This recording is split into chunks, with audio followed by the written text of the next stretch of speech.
What's up, YouTube? Recording this from my what is that under my nail?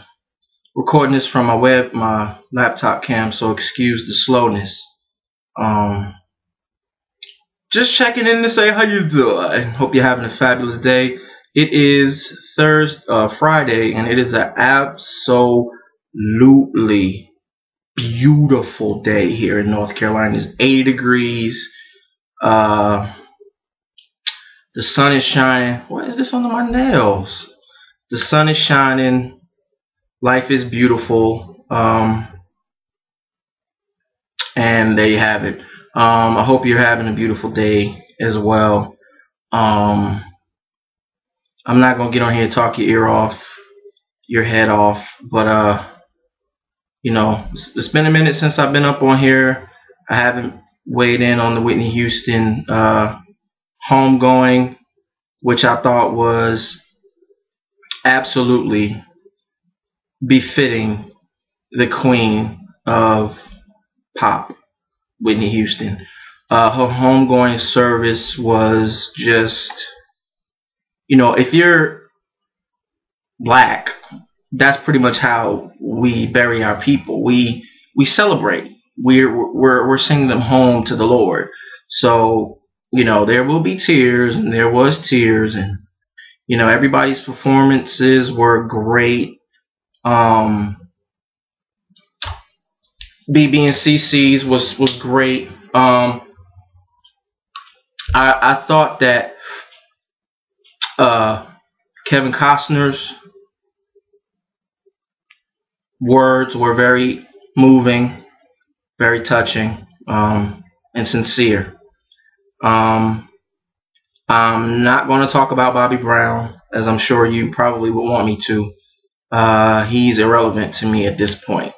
It's all about Whitney and her going home. Now, my thoughts about them putting the National Enquirer putting pictures of Whitney Houston laying in her coffin. First of all, to the person that took that picture, you're scum. You're a lowlife, you're trash, you're an opportunist, and I hope you burn in hell. Now, some of you might be like, yo, Jersey, that's harsh. Now, I think it was wrong. If it was an employee of the funeral home, it was wrong. If it was a family member, it was very wrong. Although a part of me did want to see it, and I did see the picture. Although a part of me did want to see it, you know, the picture shows Whitney Houston laying in the coffin with a purple dress on, which was said to be her favorite color and her favorite dress, I believe. She has on $500,000 worth of jewelry, and she has on gold slippers. Her hair was amazing in the coffin. It was beautiful. Yeah, and that's pretty much all I want to say about that. The homegoing service was absolutely beautiful. There was no part of it that was, you know, boring or tacky or I just think everybody paid respects from the heart to Whitney Houston.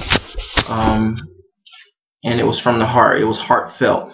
I cried during it. I laughed during it. And for those of us, excuse me, white people, for those of us that are black, that's how we send our people home to the Lord. So I enjoyed it a lot. So that's my thoughts on that. Now, this Chris Brown and Rihanna video of them together. Now, a lot of people are saying forgive and forget, but I don't think so. If you're almost beat to a pulp by a man, you know, and you accept him back, then what does that say about your self-esteem, your self-worth? What do you think you're worth if you go back to someone who beats you to your face is just unrecognizable. Like, what am I supposed to think about Rihanna now? Am I supposed to rock your music? No, I'm not going to do that. I'm not doing that. A lot of people were hard on Chris Brown when the whole thing went down, and rightfully so. And people were just starting to forgive, kind of, sort of, Chris Brown for his transgressions, for his whoop assness on Rihanna. So I just think it's a real slutty, trashy, disgusting move for her to accept him back and befriend him again after he whooped her ass. My thing is, once a wife beater, even though I know that's not his wife, once a beater, always a beater. Just like once a cheater, always a cheater. I believe that, and there's no way you're gonna, tell me otherwise. So I think less of Rihanna. Rihanna just has no morals to me for accepting him back into her life. So fans, you guys can still be the ones to buy her music and watch her and celebrate her. What is this on my laptop? But I personally will not and have not, because she's a worthless chick, basically. Rihanna is worthless. She doesn't have any morals about her self-worth. She has no understanding of what it means to value yourself and appreciate yourself. I understand forgiveness. I understand that. Forgiveness is not for you. It's not for the other person. It's for you, because you'll hold on to it and they're moving on with their lives, and they're happy, they're good, while you hold on to that and it will eat you alive. Trust me, I understand forgiveness. But, and there's a big but, at the end of the day, for you to accept him back into your life is very trashy and disgusting. And I hope everyone calls you out on it, because it's just, I just don't get it. I really don't. What would it take next time for him to damn near kill you for you to understand that he has a problem, a attitude problem? So I'm not gonna get on here and preach to you, Rihanna, because I know you know better. But maybe you're one of them chicks that like your ass whooped. Who knows? Maybe you're into that, S&M, and except you like yours with fist thrown and hands laid. So I'm going to act like screen just went blank. I'm going to act like none of this ever happened. So I'm going to give you the benefit of the doubt, but at the same time, Rihanna, watch yourself. Watch yourself. Chris Brown whooped your ass one time. So, watch yourself. That's all I'm going to say on that one. Basketball Wives. I'm liking the new girls, the two new girls, Keisha and that other chick. They look like they'll blend in very well on Basketball Wives. I just still can't believe that Jennifer and Evelyn are not speaking. Like, they really do not like each other. And then when they were sitting across the table, she was like, "What do you want from me? What do you want from me?" Evelyn was like, "Lower your voice, because I'm going to punch you in the fucking face. I'm going to punch you in the fucking face." Evelyn, Jennifer, look me in my eyes, Jennifer. If I was you, I would have said, "Bitch, jump." Okay? Because Evelyn really thinks that she can whoop everyone's ass, and I would love to see somebody drag her ass across the floor. Real talk. I'm not saying violence is a good thing, people. Trust me, I'm not. Get it together. But Evelyn needs her ass whooped because her attitude is just like real stank. Jennifer is already bougie, and you know I can kind of handle a bougie attitude, but a stank attitude like Evelyn has is just like ill, you know, ill. Royce, my girl, I love Royce. I hope Royce is the same feisty, kick-ass girl in this one as she is in the last one.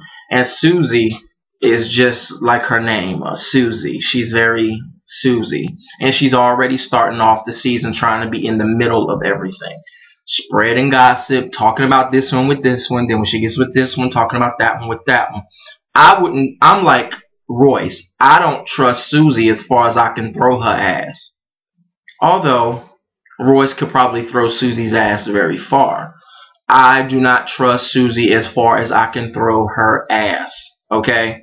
I really don't. She is just so fake, phony, and I don't understand why the girls don't understand that from the last season.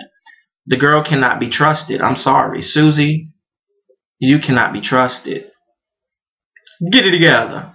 I'm sorry, but I just don't trust her. Royce, you can fall for that if you want to. What you call it? Trying to play mediator. What's her name? Tanya, I think it is her name. The older one. She was trying to bring Jennifer and Evelyn together to call truce, but look, it's like Jennifer said, it's a dead horse. You beating a dead horse, or whoever.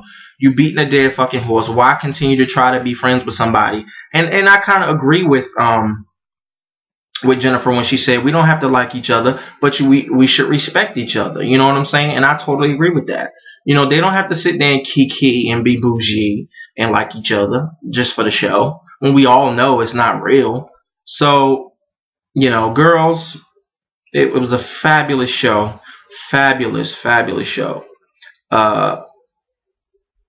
Very fabulous. And as far as my girl, the Braxtons, Tamar, you a hot ass mess, girl.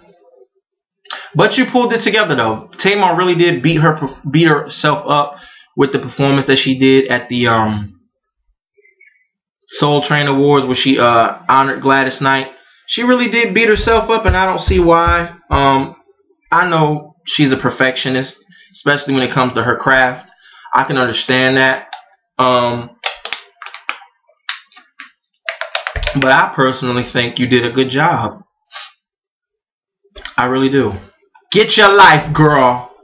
But yeah, and your sisters showing up late was real fucked up. Like because they showed up late, y'all didn't present Common and who else was y'all supposed to present? Common and somebody. Marsha Ambrosia. They were supposed to present Marsha Ambrosia. But because the girls wanted to be divas and show up late, they had to get somebody else to introduce. And then when they finally do introduce somebody, they introduce Mindless Behavior.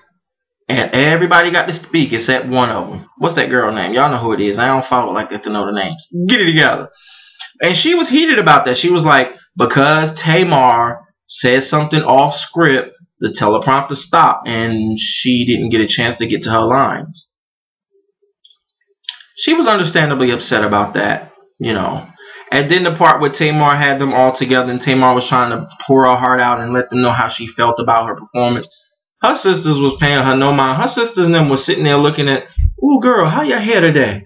Ooh, girl, the color. What is the sun shining today? Ooh, girl, it's breezy outside, girl. While Tamar's sitting there talking, pouring her heart out, saying she thinks she could have did better and all this other stuff. And it was just a hot mess. It was just a mess. It was just a mess. So, but Tamar, I think you did a good job, though, in my opinion. Get it together. You did a fabulous job. You know, I know you're a perfectionist. You think you can do better, but I think you did a cute job. But anyway, peeps, this your boy, Jersey Raven. How you doing? Get it together. Hope you're having a fabulous Friday. Have a fabulous weekend. And I shall see you guys on Monday. If anything happens in between now and Monday, then I'll come back. But I love you guys. Keep subscribing to, share my videos on Twitter, Facebook, all that good shit. Get it together.